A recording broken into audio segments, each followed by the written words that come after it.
Dana White had hair? Yes, I had hair. Of course I had hair at one point in time. At Dana White, how many casinos are you banned from? It's not that I'm banned from casinos, they just don't want me to play there. They won't give me the limits that I want, and they won't let me bet as much as I want because they don't like to lose. The Palm has kicked me out of there twice. The Mirage, the Wynn will not let me play. The only places that will let me play in town are Caesar's Palace, the Bellagio, and the Venetian. All those guys take really big play, but if you are a big player and you come into town, you're insane not to play at Caesar's Palace. Caesar's Palace is by far the best casino in the world. In the world. We never got Dana White versus Tito Ortiz. How about Dana White versus Jake Paul? Let's make it a Triller fight. Zuffa Boxing co-promotion for all the marbles. You guys realize I'm 53 years old now, right? When I was gonna fight Tito, I was 37.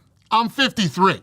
Come talk to me when you fucking idiots are 53 years old and tell me if you want to fight some fucking 20-year-old kid. I promise you, you do not. You are a jackass, Sandhu. McGregor and Mayweather 2 is supposed to happen. Can someone confirm this? McGregor Mayweather 2 is not supposed to happen. Shouldn't happen. Hopefully won't happen.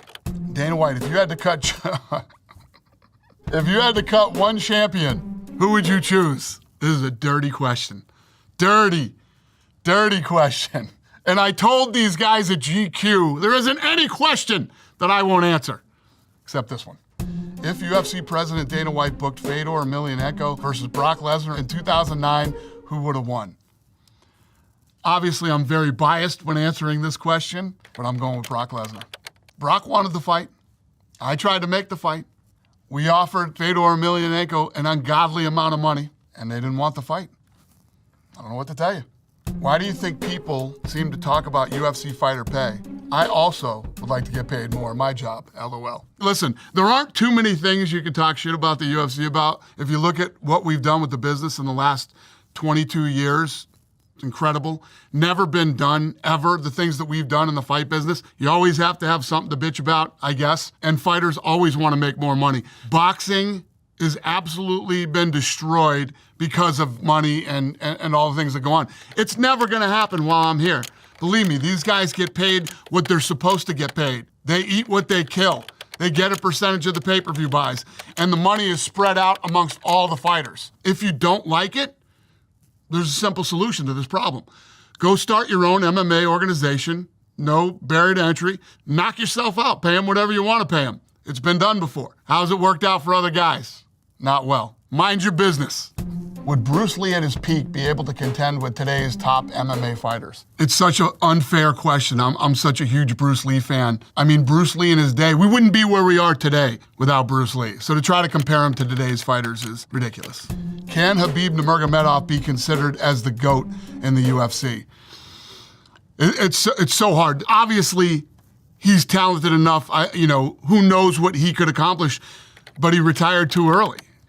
I mean, John Jones is probably going to fight at heavyweight this year. Whatever you think about John, it's hard not to call him the GOAT. Believe me when I tell you I've tried to convince Habib to come out of retirement. We'll see what happens over the next couple of years, but I feel like he left in his prime.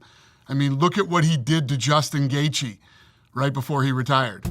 How did Dana White get involved in the UFC? So I was involved in boxing, and myself and my partners, the Fertitta brothers, started taking jiu-jitsu. We fell in love with it. We became obsessed with it. And through that, we started to meet a lot of the fighters. And I started to manage Chuck Liddell and Tito Ortiz. That's really how we got involved. What is your favorite UFC rivalry? There's been so many good ones. Cormier and Jones is right up there, though. One of my favorites. They were both so good. I truly believe that they were two of the absolute best fighters in the world when they faced each other. Will we ever get to see UFC Africa? Absolutely, positively, 100% there will be a UFC Africa. Which fighter on the current roster has the potential to have the same impact on UFC as Conor McGregor? Maybe a Khamzat Chimaev? We'll see. What was the most satisfying victory for you out of any UFC fight? When Chuck Liddell knocked Tito Ortiz out, that was my favorite moment that has ever happened in UFC history. What is the most brutal finish in UFC MMA history? To pick one is tough. I mean, there's been so many. Recently, Tony Ferguson versus Chandler, the leg breaks of Anderson Silva and Chris Weidman, Conor McGregor's leg break. There's been a few. Dana, what fighters are on your top 5 all-time UFC list? John Jones, Anderson Silva, Ronda Rousey, Conor McGregor, GSP.